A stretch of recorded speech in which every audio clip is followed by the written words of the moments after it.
everybody. Welcome to Just Kira Davis. This is a podcast where just me, Kira Davis, where I talk about just all of the things that I think can save America. And speaking of saving America, we've got a lot to talk about today. We had an election. It was election day yesterday, and a lot of people are upset, and they've been waiting to hear from me on this. So I've been out of town. I was gone for a whole week visiting one of my best friends in the whole world in Iowa. And so I was just a little bit removed from the news cycle the last week. So I know a lot of you are wanting to hear what I think about what happened last night. Let's break it down. I'm Kira Davis. You can find me on X at Real Kira Davis. You can find me on YouTube at Just Kira Davis. You can find me on Facebook at the same, or go subscribe to my Substack, justkiradavis.com. Do that. And you'll definitely want to see my article from today. It's called This is War. And that's what I want to talk about today, because rightly so, there's a lot of analysis going on. A lot of people are sad. A lot of people are disappointed. A lot of people are mad. They're mad at Republicans. They're mad at Trump. Let's break it all down. Let's start here in California with the Prop 50 race. All right. I know a lot of you have been paying attention to my coverage and my timelines, and we've been talking about this. And I've said it before, and I said it again last night, like 2 minutes before the results came in. And I'll say it again. This is not like a big secret, but Prop 50 was always going to pass. It was never not going to pass. Gavin wouldn't have put it on the ballot if he didn't think he could win. So already we knew that it was going to be an uphill battle, but you can't not fight. That's the thing. You can't not fight. So we fought. We put up a good defense, a decent defense here in California, but the Republican Party in our state is broken. And there's a lot of good people in the Republican Party, and there's a lot of good people at the top. Some of them are people I would consider friends, but the party as an apparatus is broken, and it's still gripped by the consultant class here in California. And so I just don't think that we have a Republican Party in California that's willing to be risk takers and willing to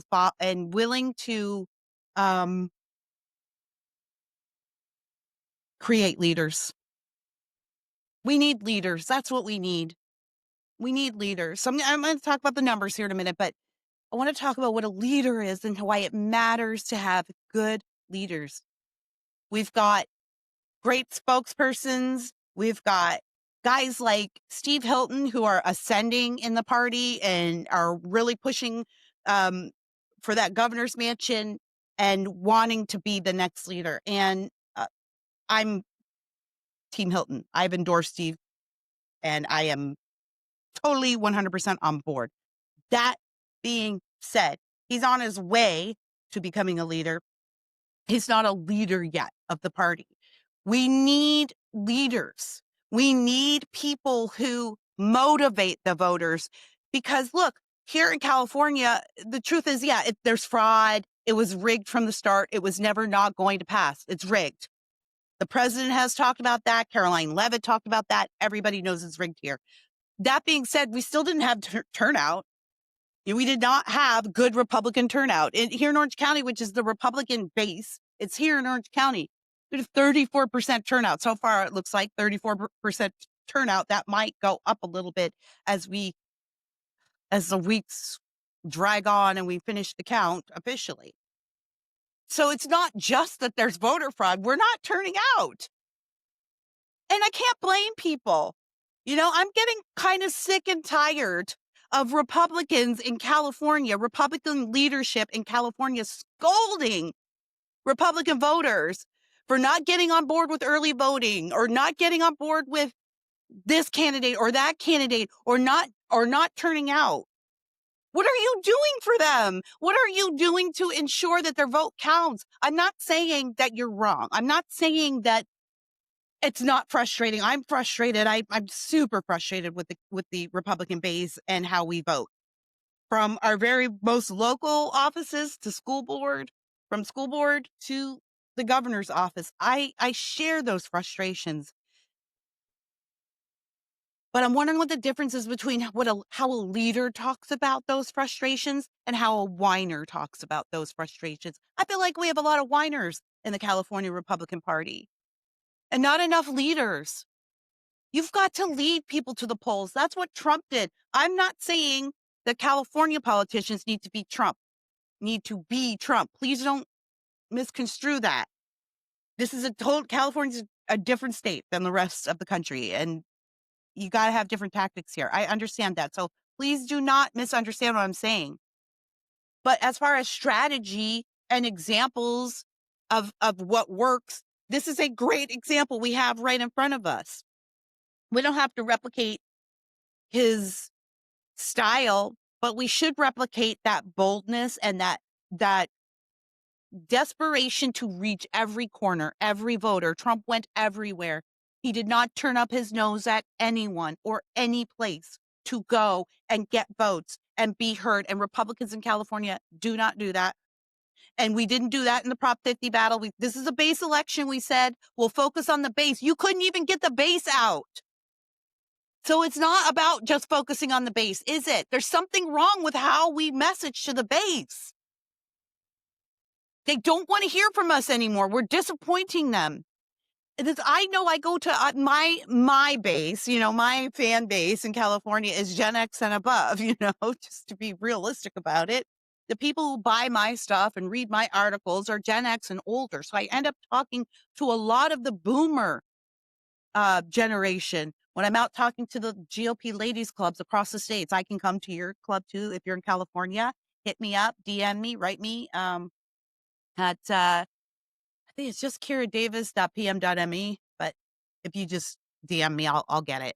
But I talk to these clubs, and these ladies, there's a lot of women, obviously, at that age involved in politics, and they are the base, they are the soldiers. Everybody who works in California politics understands that your clubs are doing the yeoman's work.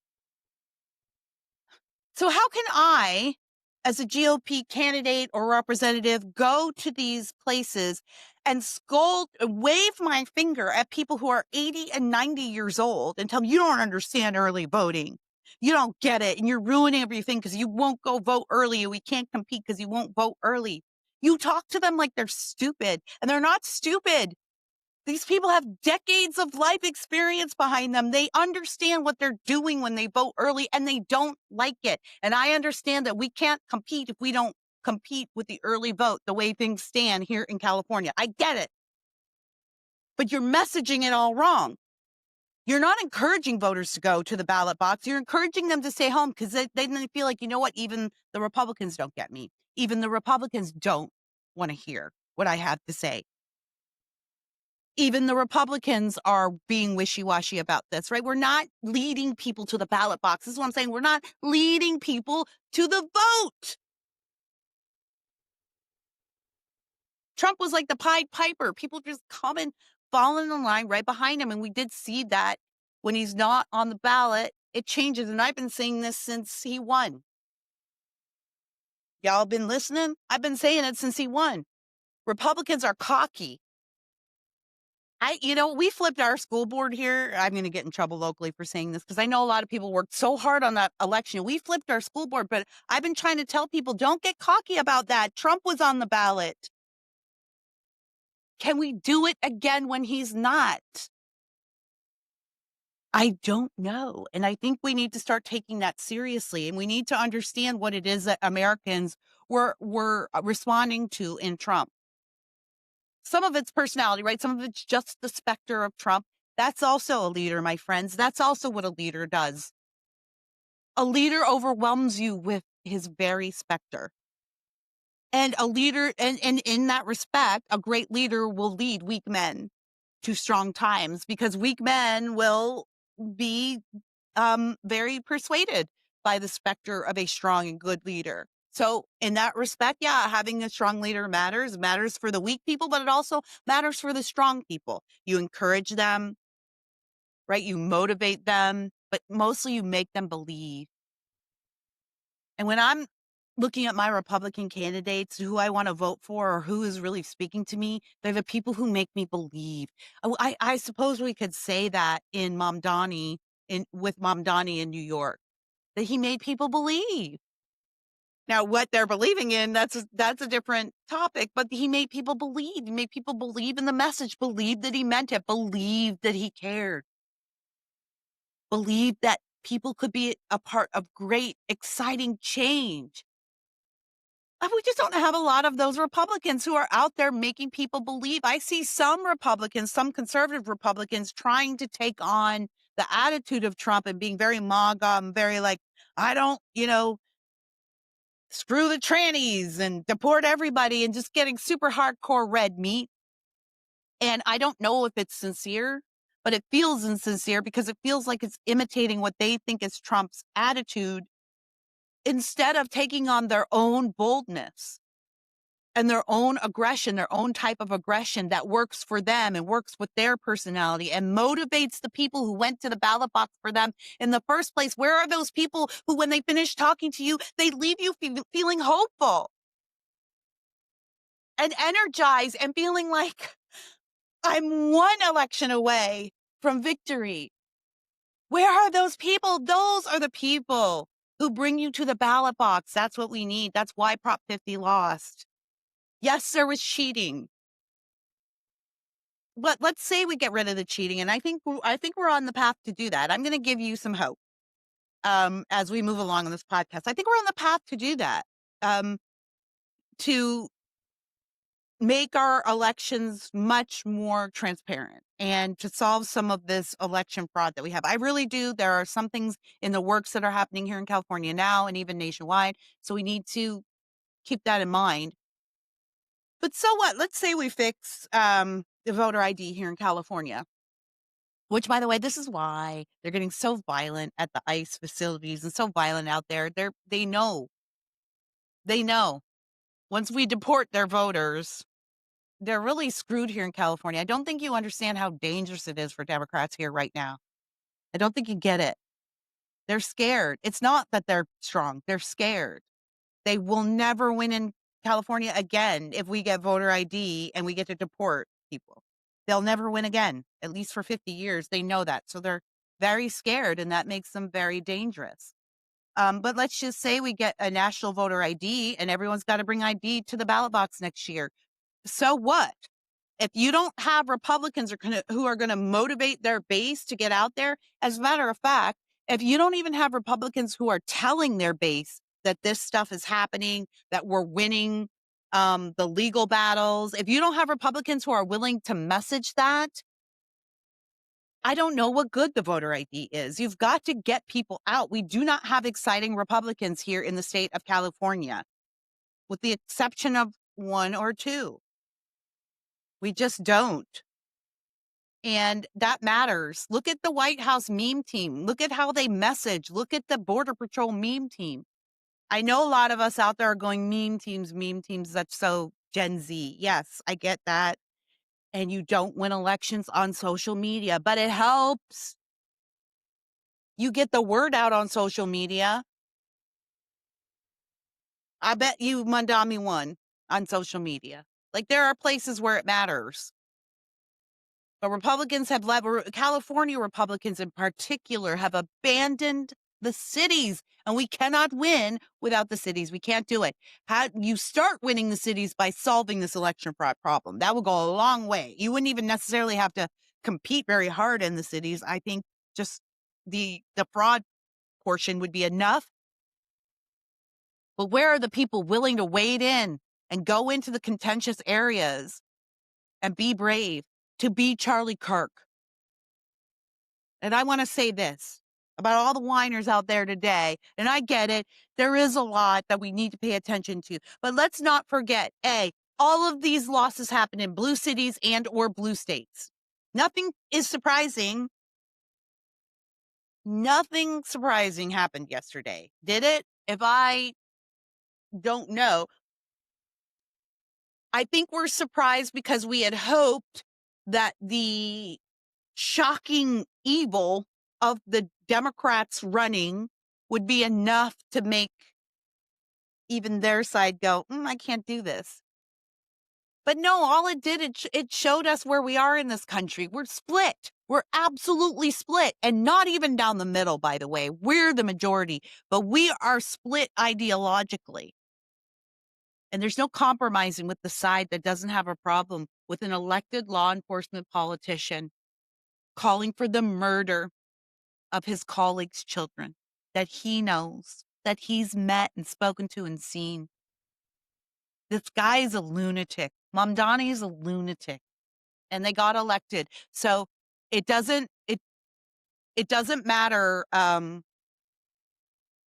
much work you do on the policy end with things like voter ID if you're not willing to get in there and battle and fight and be aggressive and do the things that you don't want to do and take risks because people are responding to leadership. I think that is the lesson to be learned here. At the end of the day, if it's Trump, if it's Mamdani, if it's AOC, if it's a guy like Steve Hilton running for governor or your local school board candidate, whoever it is, people respond to leadership.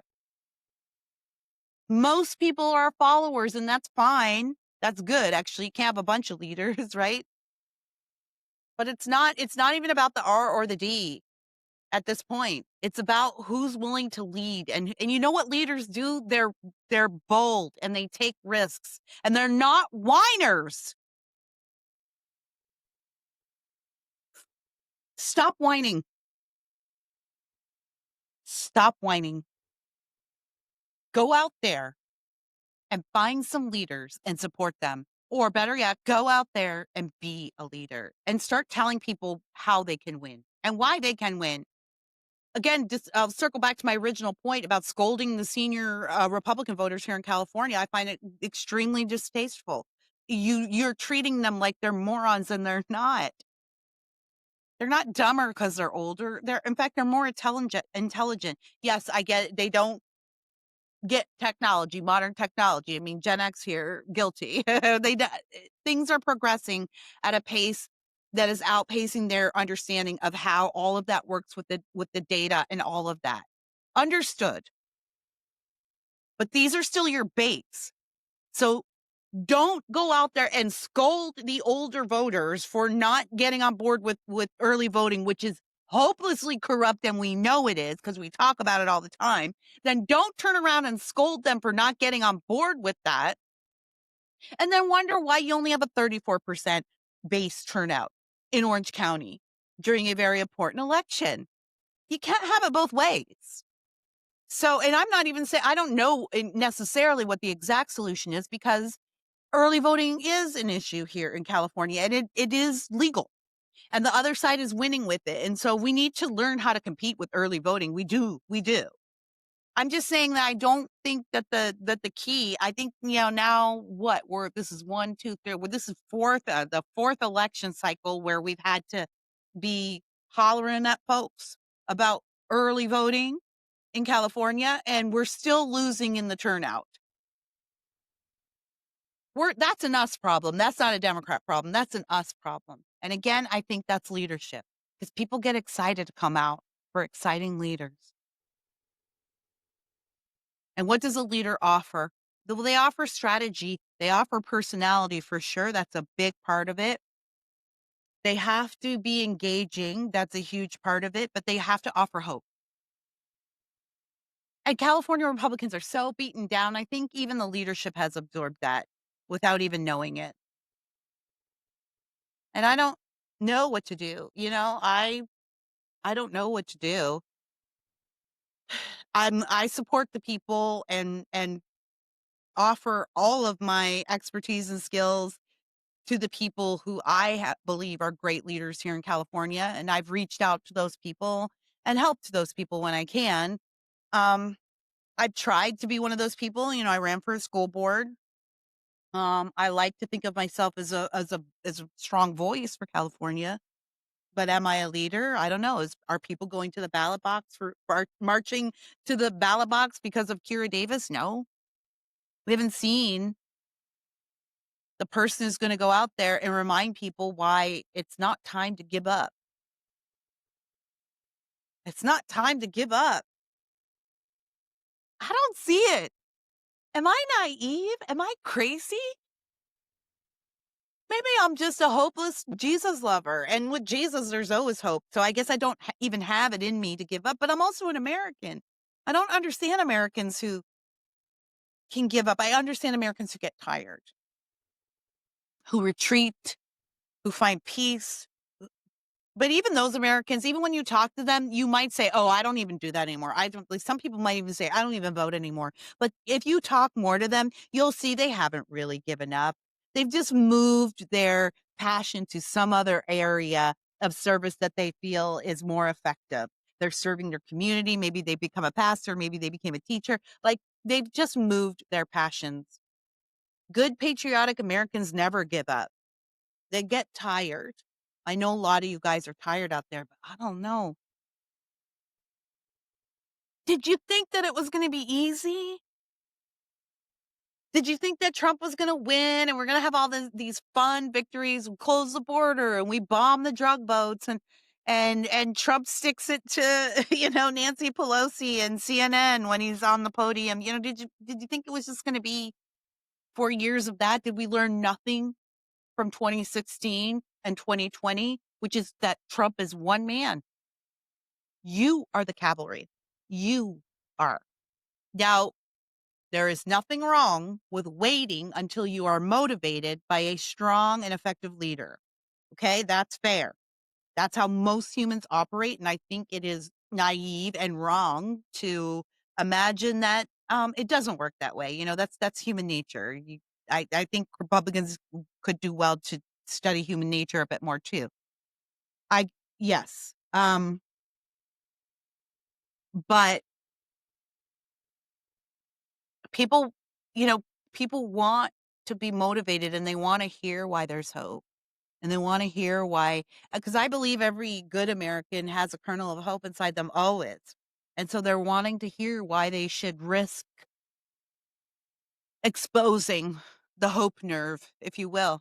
They want to hear why. They want to know why. But I'll tell you why. This is the greatest country on earth. Every good thing I have, it's because of this country and the God who led me here as an immigrant 35 years ago.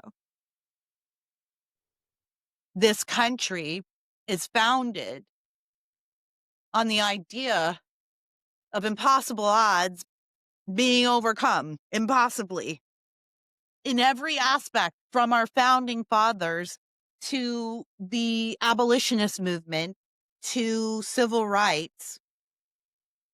I did a movie about Harriet Tubman. You can go find that on YouTube. It's called Minty, Minty. That was actually her real name, Araminta. It's a short film my partner Jim and I made together. Not my gay partner, but my business partner Jim and I, my writing partner Jim and I made together. It's called Minty. Go look it up on YouTube. It's still up there. I made it because it's a story. It's a story about a great American heroine. If we have founding fathers, then we surely have founding mothers, and Harriet Tubman is surely one of them. And she was a leader. She moved people.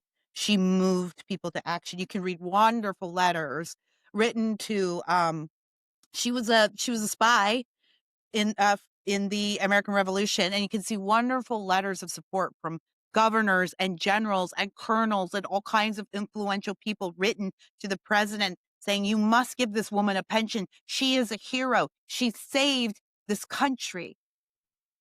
That's a leader. She never did get her pension, by the way. She never did get it. Died in anonymity in an old folks' home for former slaves who had no family to care for them in their, like, that's the America I fight for. That's the America that's worth fighting for. The Harriet Tubmans of the world who, against all odds, against their very life and liberty and blood, not only did they fight for their people and fight for their home, but then she went to fight for her country, a country that hated her. She believed in it so much. And then when the country still threw her away after all of the service, what did she do? Did she cry and give up and say, well, you know what? Americans don't get it. They just don't get it. I've done all this work and they don't get it. Screw them. I'm done. No, she went and with her own two hands and the money she could raise, opened a home for elderly former slaves who had no one to care for them because of what the system did for them. She served till her last dying breath. You should do no less. I intend to do no less. Does it feel impossible sometimes? Yeah. Does it feel like I want to give up sometimes? Yeah. And I have, goes in cycles. I've had times where I'm like, I'm stepping back. Y'all take it, But I'm an American, so I don't have it in me to give up. So the silver lining is that people like you and me are still out here. And the even bigger silver lining is that the victories can be won. We have all kinds of historical examples of it, so they can be won. But even more than that, I'm not asking you just to be hope, just to have faith and just be hopeful. But there are actual things that are happening that will have real-time results. Here in California, Mark Mosher and Dylan Law Group have launched a lawsuit against Prop 50. What they are asking the courts to do is to delay the implementation of the redrawn district lines until the next election cycle. That's actually the law. They did that to me in my school board race, actually. They changed the boundaries and didn't tell me and then instituted them that election cycle, and they were supposed to wait. I didn't have the wherewithal or the money to prosecute that and I had to let it slide. That's how they get away with a lot of this stuff. But now Dylan Law Group is in there. Harmeet Dillon, of course, is at the DOJ, and the DOJ is here in Orange County, purging the voter rolls or looking into the voter rolls, looking into voter fraud claims. And we've got more claims coming up across the state. County parties need to be launching fraud claims. County parties need to be finding some money. All right. I hate going to my county party. Love you, Will O'Neill, our chairman. He's a great chairman. But I surely do hate going to the county party and hearing, well, we don't have enough money to do this. But we actually do. We have a lot of money that goes to a lot of consultants and a lot of suit and ties. Again, we got to get bold here, right? We got to get bold. We can't do things the way we've been doing it. We can't. And so we have to pour money into, the county parties need to figure out, you'll go out and fundraise for the Christmas party. You'll go out and fundraise for the proposition. Will you go out and fundraise for the lawsuit? Will you do that?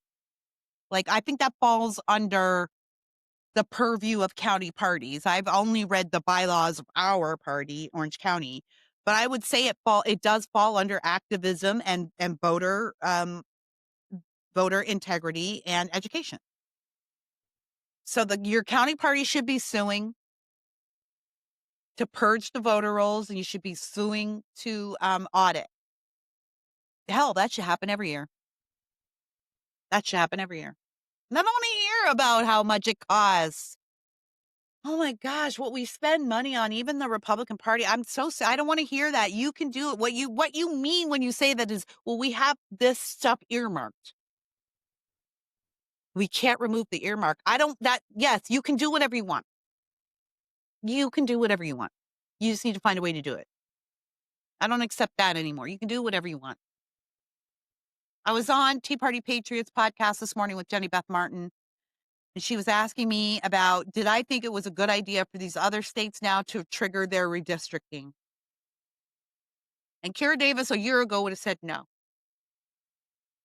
Someone needs to be the adult in the room and lead us away off the cliff of chaos. But after last night, we cannot compromise with the other side. They're gone. They're gone. The Democrat Party that we knew is gone. They're not Americans anymore. And the normal Americans in the Democrat Party are going to get pushed out, or they're going to have to move to the left because that's what's winning. They're gone. We can't compromise with them anymore. So yes, everybody should redistrict. This is war. Get on board or get lost. It's war. I can't believe I'm talking like this. Like, I sound like a crazy person. I feel like a crazy person for talking like this because I really am like, I don't like conflict. I, had an abusive childhood. And I was bullied a lot as a child. And as an adult, I think this is why I'm a talker for a living. Cause it goes with all the insecurities that come along with being an abused kid.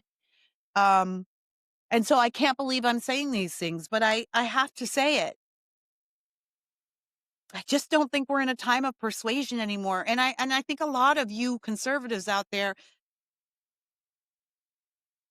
put on your big girl panties. And I get it. Trump isn't the guy that you wanted, that you hoped for. He's weak in some areas. You would do it differently, but you weren't elected.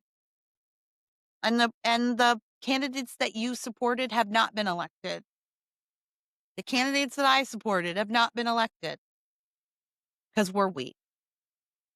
We're not willing to get mean and get dirty and to play hardball. I don't mean dishonest and I don't mean fraudulent, because, the Lord has to bless our efforts, right? So we can't be doing things that are outside the boundaries of the law, of the Lord's moral law or the law we have to work with.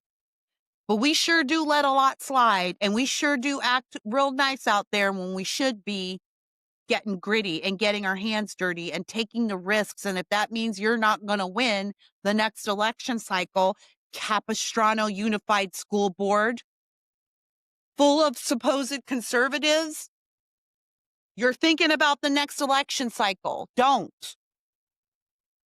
Every candidate should go in there with the notion that they're going to go so hard that they're not going to get reelected, that the Democrat machine's going to fire up and oppose them at every corner. You should be going so hard that your enemies hate you and never stop working to defeat you. That's where we are. People should hate you. You shouldn't be liked. You shouldn't be liked right now. You should be liked by the right people, But you shouldn't be walking through your community and everybody's like, oh, she's just one of us. What a lovely person. If your Democrat opponents don't hate you, you're doing it wrong at this point, because they're the baddies. They're the bad guys. They're the communists now. We have a two-party system. And now we have one party that is pro-America and one party that is anti-America. And that's that. That's it. And so are you going to whine about how, conservatives they're not getting out to the ballot box. They don't care. They're just so disaffected. They're just so lazy. Are you going to whine about it? Are you going to figure out how you get them to the ballot box? Because that's still a problem that has to be solved, even though you're right about the laziness of conservative voters. I don't think it's laziness, though. There hasn't yet been a person to come along to give them the hope that they need. Well, no, I disagree. That was Donald Trump. But locally on your local levels, and Trump can't be on the ballot in your local levels. We need strong leaders, and I just don't see it. Everybody is just business as usual. It's the same suit and ties running here in Orange County that I see all the time. Good people I'm going to support and knock on doors for sure. Nice people, but not golden age people. Not people who seem to get what time it is. It's not business as it's not just about winning office. We got to change the whole culture. We have to shift the entire culture, and we have 1 year to do it. So that means going in and doing the things that you thought, and attempting to do the things that you thought could never get done. Hard and fast. Like a college guy with his first girlfriend. Sorry, make it blue. You know what I mean?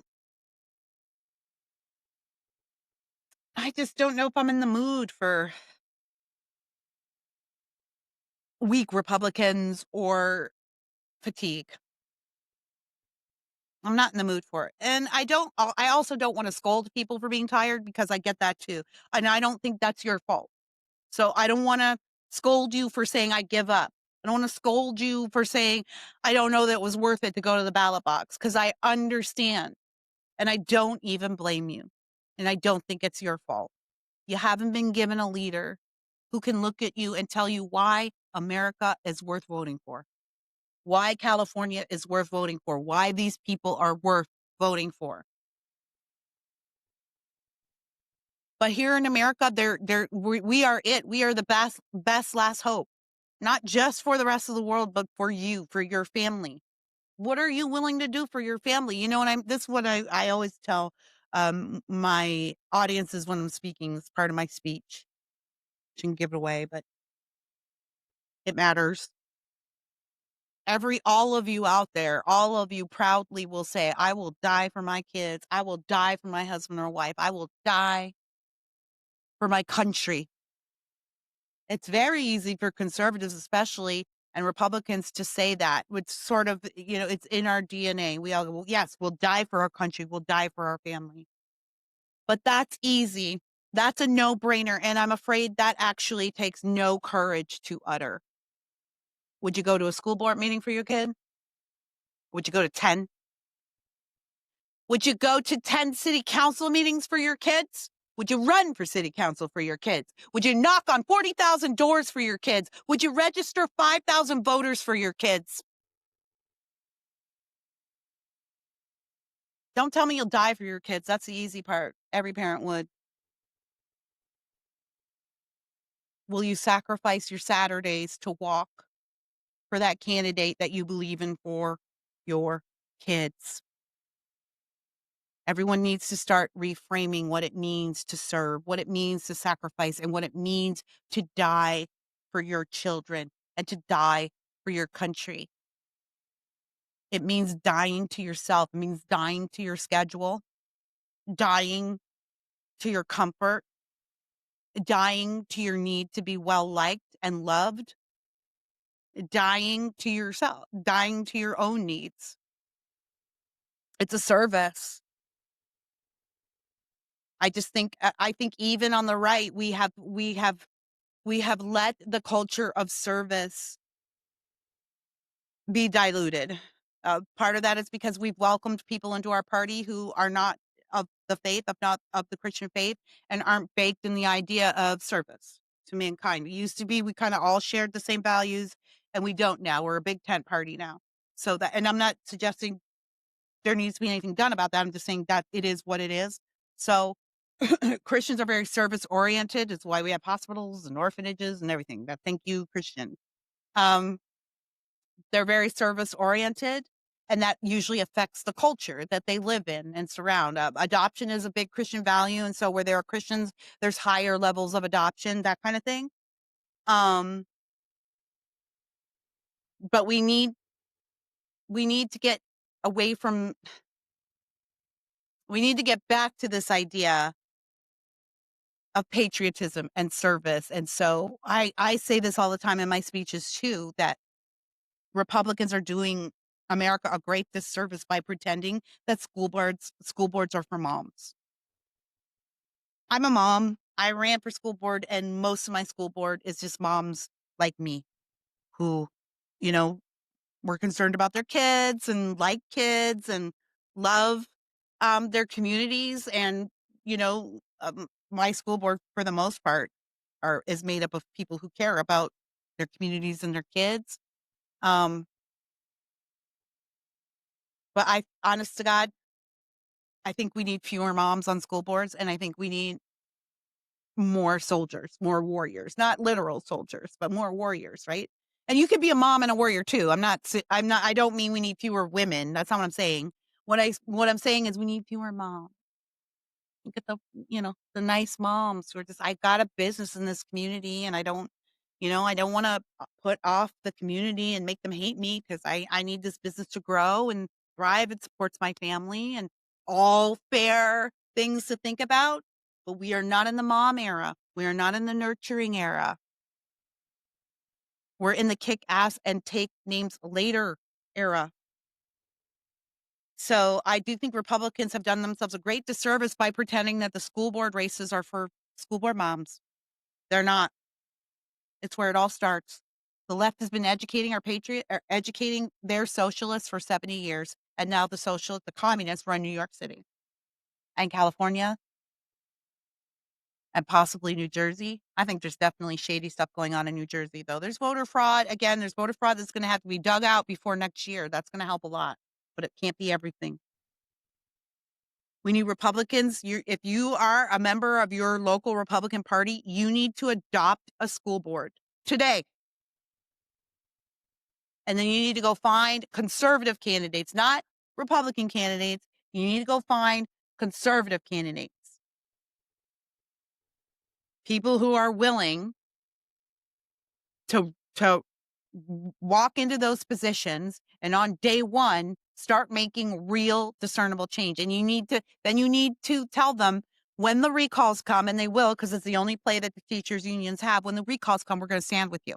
We're going to fight with you. We're going to send you all the money, all the volunteers. We're going to do all the publicity. We're going to be your marketing machine. We're going to have you at all the meetings to talk to all the people. We are going to get behind you because we are going to wrestle back the culture of the public school system so we can start educating patriots again. So that when we get to the next crisis, we've got an electorate that understands the difference between capitalism and communism. We don't have that right now. Again, you can't expect the kids to vote for what they don't know. And again, Republicans did that too. We did that to ourselves. We gave up on the education system and we gave up on the entertainment complex, which is a huge purveyor of culture. We gave up on that. This is all our fault. This is all our fault. But the reason it's our fault is because we let ourselves be lulled into the idea that, well, we can just work with the other side. We don't want to be too mean. And look, we want to give the people that we did vote, let's give them some time and some leeway to make change. It's hard. It's hard being in there. Yeah, it is hard. That's the job. That's the job. It's hard. It's icky. It's uncomfortable. But that's what service is. And you have to be willing to break some eggs. And really, I think speed is the key. I think if you look at the way Trump's getting things accomplished, it's speed. We just don't have room for business as usual or weak people and weak leaders. We have to raise those leaders the way Democrats have been raising their leaders. And guess what? It's coming to fruition for them. Just been talking about it for years and years as a sort of an ethereal thing, and now it's real. And we're actually seeing the results of them playing the long game. So are we going to sit around and whine about Republicans not getting out and accusing Republicans and being mean to our fellow Republicans because they don't get it? They're not as smart as we are. They don't understand what we understand. I'm kind of sick of that too. Sick of elitist Republicans lecturing their own base, treating them like they're children. Don't do that. These people are, if I've learned anything from my travels across the state, it's like these people are hyper engaged. They're super engaged. They love their state. They love their country. They don't like the early voting. It's sus to them. It's suspect. Not because they're stupid, but because they're smart. So if you want them to engage in early voting, you got to lead them to early voting and you got to give them a reason to get out there and vote early. And you got to show them some positive results from voting early. They've seen nothing. And they don't even believe that I'm talking to California Republicans, they don't believe that you have a handle on the voter fraud situation. They don't believe, and I know that that's not necessarily true. I know. Because I work with the Republican Party, and I know that. I mean, I don't work for them. I just, I'm a volunteer and a Republican. But I know that there are people out there, Republicans, doing the work to audit some voter rolls and get some work done. Like they're doing it. It's out there. But then we don't have a messaging apparatus. We're paying the consultant messengers. We're still paying the consultant class to message to the people they hate. You need messengers who love the people of California. You need people who love California to message California. And we don't have that. Ooh, sorry. Right up my ears. We don't have that. We have a consultant class that's made up of a lot of interns or a lot of nephews or sons and daughters of influential people. And they're people who were raised in middle class or upper class privilege. And they, again, not to say anything about their characters, about who they are, but they don't have the perspective that's necessary for the golden age. We need people who are going to go out there and spit fire and tell people why they can win and give people hope that they can win. And people, we can win. It's not over here yet. It really, really isn't. Prop 50 was, that's not unexpected. That was always going to pass. It was always going to pass. And yes, I was out here being positive and telling you to go fight because yes, you have to fight. You don't know where victory is. Victory will come on the other side of heartbreak. And I don't want you to forget that despite what you saw last night, we are still the country who elected Donald Trump against all odds in 2024. And we are still the country who rallied and prayed and worshiped when the progressive left murdered our friend. And we are still the country that saw revival sweep the land in the face of one of the darkest days we've seen in modern times in September. We're still those people. And all of that, all of what Charlie did for us, it still matters. It's still happening. It's still going on. And we have to understand that there's going to be some short-term losses, and we have to play the long game the way the left is. You've seen some of these results. I didn't pull it up before I went live, but I think in New Jersey and Virginia was like single white women over the age of 40. They broke for Spamberger by 90-some%. Do you know what I mean? So when Erica Kirk gets up on stage and tells 100 million Americans after her husband is brutally murdered, mother of 2 children, when she gets on that stage and she tells Americans the best thing you can do is get married, have children, and go to church, she's not just talking to women about how they can lead nice trad lives. That's not what she's saying. She's saying we need a cultural revolution because it's the strong family that builds strong voters. It matters that we're sending women into the world with no hope of being wives or mothers one day. Women need to be wives and or mothers at the same time, preferably. Women should be wives and mothers. There are actually few exceptions to women being mothers. There are some out there, I happen to know some, and you can see that they were called to it, right? I'm not saying that. They're the exception. They're not the rule. Women are supposed to be mothers and women are supposed to be wives. And when we're not, it warps us. Generally speaking, of course, obviously, not all of you are obviously. I hope it's obvious from the way I talk about this issue in other places.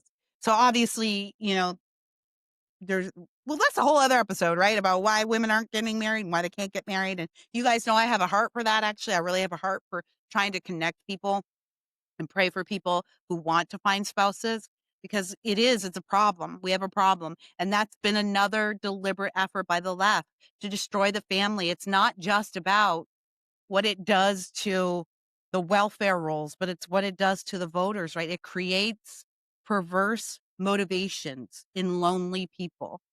And when you have people who are married and are raising families together, those people are more likely to vote conservatively. But you now have a system that promotes divorce, promotes alternative families, promotes sexual promiscuity, promotes all of the things that creates perverted voters. And so part of this, what we have to do, you can't give up because we have to play the long game. You can't be so short-sighted that even though there might be some losses and disturbing losses in the present tense, this is a war. And so you fight the war until it's over. You fight the war until you've achieved victory or you're dead. That's what you do in war. Like there's no neutrality in war. We're at war. So you have to fight the long game. And we got to raise our daughters to be mothers and wives. And we got to raise our sons to be leaders and husbands and fathers. And we have to raise We got to get back in those public schools and wrestle back that culture, y'all. We got to raise a generation of children whose goal it is to marry and raise a family. And then we will see the whole culture shift. We won't be having these conversations about the Mamdanis or the Spanbergers because our voting population will be far more stable. And then we can go back to having the regular conversations about, are we slightly left or slightly right? You know, like the good old days when our Democrat counterparts loved America, just saw how we help America differently. And we need to get back to that. But we have to play the long game. And I'm afraid that means you're not allowed to be tired and you're not allowed to sit it out. And we need leaders. There's more to this. There's more to this, of course. There's so much more. There's a lot of nuance to talk about. We'll be talking about it in the coming weeks and months. Republicans are not off the hook. You should be worried about midterms. You should be thinking about it. You should be thinking about it. Am I any less hopeful today than I was at the beginning of yesterday? No, because I didn't think we were going to. I didn't think we were going to win everything. I had hoped for a nice surprise. That's what I was hoping for. And I think that's what a lot of you were hoping for too.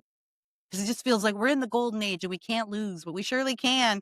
There's still some losses to be had, but there's many more wins to be had if we're willing to get uncomfortable and if we're willing to risk the future for wins now. If we're willing to do that, right? If we're willing to go, okay, I'm going to risk my job. I am going to risk the next election cycle. I'm going to put it out all on the line because Americans are responding to leadership. They're not responding to weakness. I think we've got too many weak people in charge at every level. Stop whining. Stop whining. Okay? If you need to go lick your wounds, get off social media. Stop whining. Take a breath and figure out how to plug in. That's what my book is about, drawing lines, why conservatives need to begin to battle fiercely in the arena of ideas, endorsed by my good friend, Dan Bongino, right on the front. And it's what that whole book is about, how you get in where you fit in. Get in right now where you are. Figure out a place. It doesn't have to be running for office. It doesn't even have to be supporting a gubernatorial or a presidential candidate. You can get on your library board. You can run for your school board. You can go walking for your favorite conservative school board candidate. You can organize a support group of volunteers for your favorite candidate. You can do a lot of stuff. Buy the book. I got all kinds of ideas. But no one is off the hook here. And no one gets to go and cry and be sad and be like, see, it's the Nazis' fault. It's Nick Fuente's fault. It's Tucker's fault. It's your fault. It's our fault. Leaders take responsibility and accountability, and leaders speak with clarity. And then that's what people respond to, clarity. And they speak clearly, and that's what we need, more clarity. And that's what I intend to give people. So moving forward, if you see me out there and I'm saying really simple, basic things about the economy or about how elections work or how the electoral college works, I don't want you to think I'm saying those things because I'm dumb or I think you're dumb. I'm saying those things because I think the simple things have not been said. We've just sort of taken it for granted that people understand the simple things and they don't. And that's going to be my service. What's your? I'm going to get off. I'm hungry. I'm hosting Stacey Washington's show tonight. I'm recording this on Wednesday, November 5th. So I am filling in for Stacey Washington on Sirius XM, The Patriot, channel 125. It is 9 to midnight on the East Coast. And you can listen there. She's not feeling well. Get better, Stacey. Go look me up on Twitter at Real Kira Davis, on Instagram at Just Kira Davis. Find me on Facebook, and of course, subscribe to my podcast, which is Just Kira Davis, JOST Kira Davis, available on Apple iTunes, Spotify, YouTube, and Substack, justkiradavis.com. All of the things. Just go follow me somewhere. And then I'm always like ranting and raving on social media, and then you can see what I think about everything. Just go follow me somewhere. All right, everybody. Well, it's time for me to go. Like, subscribe, hit all the things. I'm not an influencer. I'm not even a really famous person. I'm just a woman with a voice who wants people to know why America is worth fighting for. And she is, and California is. We are not done yet, everybody. Okay? This is not even close to the end. Do you understand? We are only at the beginning. But victory is for warriors. not whiners.